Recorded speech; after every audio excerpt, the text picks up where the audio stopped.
Late night Sunday video. How y'all doing? You know, if 2 days ago has taught me anything, it's that maybe Henry Ibsen was on to nothing when he said the majority is always wrong. Yeah, I don't know. We sit here and discuss the ever-important question, who is the Flame Reaver? And my conclusion was, I don't know. I don't believe at this present moment there's enough to go on. You guys, however, all resoundingly disagreed. No, he's fine, which is, it's fine. Disagreements are fantastic. I love him, but I don't know, man. You know what this reminds me of? Penacony, sitting here discussing who was Sam. I said it can't be Firefly and laid out my arguments, and the entire comment section was sort of just, oh, well, now hang on a second. I'm not so sure about that. And then, later I would find out the dark truth why everyone was so certain Firefly was Sam. And people say Amphoreus might be in a forever loop. That's a popular theory, and maybe we in the real world are in one too, because I make yet another video speculating another secret enemy's identity and say I don't think it's, this planet's best buddy of ours, and the whole comment section is again just like, whoa, now hang on a second.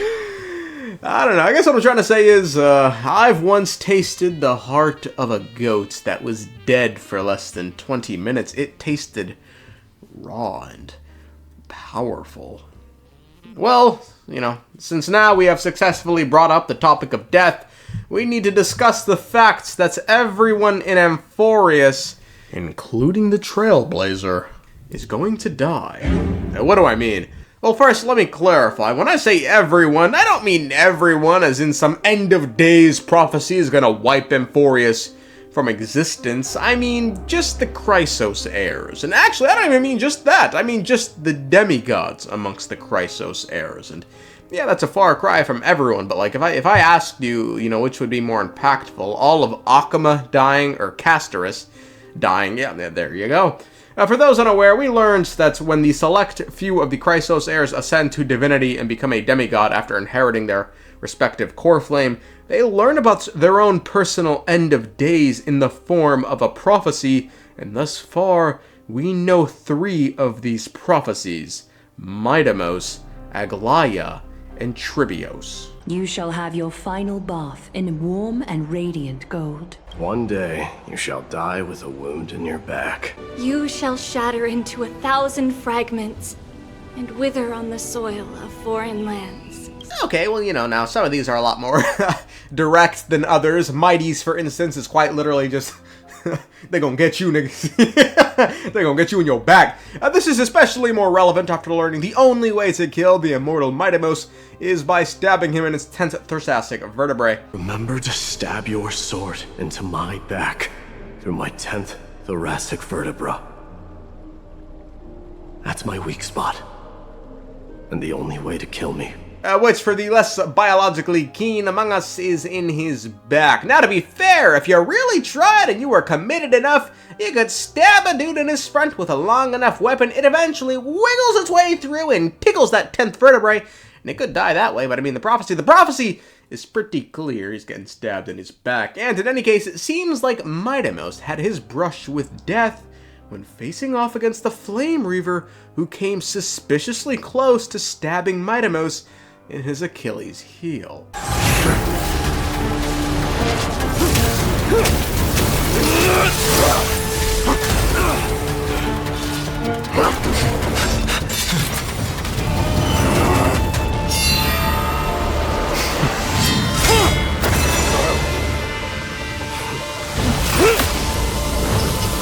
Now, I've seen people use this clip as evidence for why Phainon is the Flame Reaver. I'll admit, it's a pretty cool connection and callback. It reminds me of, You ever seen Teen Titans and Red X just started clapping them, beat them so bad, using all their weaknesses against them? You put duct tape over that one bitch's mouth so she couldn't do the fucking voodoo, and they were all like, how the fuck you know our weaknesses? It's because it was Robin. And now on Star Rail, Mydeimos revealed his weakness to Phainon, and now the Flame Reaver is targeting Mydei's back, except... Was the Flame Reaver targeting Mydeimos' back? If we look at the whole fight, he sort of just naturally happened to end up behind him. It's not like the Flame Reaver avoided fighting Mydeimos head-on. Naturally, when the Flame Reaver wound up behind Mydeimos, he would strike his back because Mydeimos isn't looking there. Sneak attack! I don't know, it's not as overt as I'd like it to be, so thus I still harbor my doubts. In any case, Aglaea and Tribbie's prophecies are a bit more, nuanced. You know, they don't speak plain, at least not as plain as Mydeimos'. Aglaea's states she will have her final bath in warm and radiant gold, which she and Mighty took to mean she'll die in the bathhouse. I was just thinking, if an ordinary person encountered these words, they would probably stay away from the baths for the rest of their life. But I cannot forgo the delightful experience a bath offers. Although given the cryptic nature of the line, I dare not assume it's that straightforward. As a matter of fact, I think it's something much, much darker than what these two take it to mean. The line could indicate she's going to die a gruesome death. What do I mean? My friends, on Amphoreus, there is a liquid that is both warm and radiant gold. Do we know what it is? We do. It's the blood of the Chrysos heirs. Quote, "It is said that as Kephali's divine radiance dimmed, they offered their own core flame and left behind the oracle of creation. Afterward, heroes imbued with great power began to walk the earth. They carried in their veins gold and divine blood and were known as the Chrysos heirs." So this line that Aglaea will have her final bath in a warm and radiant gold could simply mean she's going to die a death so brutal she'll be bathed in her own blood, kinda like Cyrene. Tribbie is another whose is interesting, as her states she'll just shatter into 1,000 pieces and die on foreign land. The shatter into 1,000 pieces part has already happened. This was meant to signify Tribbie's soul splitting after she inherited the core flame of Yenis. Following this, there were 1,000 little trees running around, spreading the good word of Kephali and recruiting Chrysos heirs. Currently, there's only 2 left after Trian's departure, bringing Tribbie's end all the sooner. As for the withering away on foreign land, foreign within this context is really vague, as we don't have a reference point. Is the land foreign to Amphoreus? To Akama? To Tribbie? Which would be really tough, by the way, for the latter. Just given, you know, she's been around the block, man. It's not impossible, though. Places like Aedes Elysia, the Sea of Flowers, and that, you know, that one West Wind shit. Something about the West Heaven are places she can't have visited, and so thus should be foreign to her. These are all the demigod prophecies we know of so far, but my friends, if there's one Chrysos heir soon to be demigod who most likely won't have an end of days prophecy, it's the beyond perfect deliverer, Phainon. He could be the sole god standing when it's all said and done, the sole god watching over all humanity.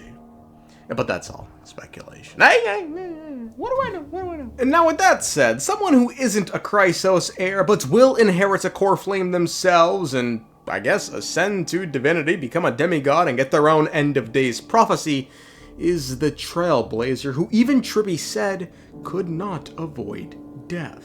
No one back then could foresee death. Its arrival would always be so sudden and so momentous. Even little Gray, coming from beyond the sky, could not escape the Reaper's 2 hands. Now this scene with Castorice and the Trailblazer is interesting. It shows the Trailblazer completely torn to shreds and translucent in Castorice's arms in what we can only assume is the Sea of Flowers. Something like this is a lot more than a flesh wound, by the way. She should be dead. So with that being said, and us looking at a dead Trailblazer, can we surmise Hoya will kill their main character next patch? No! Good night!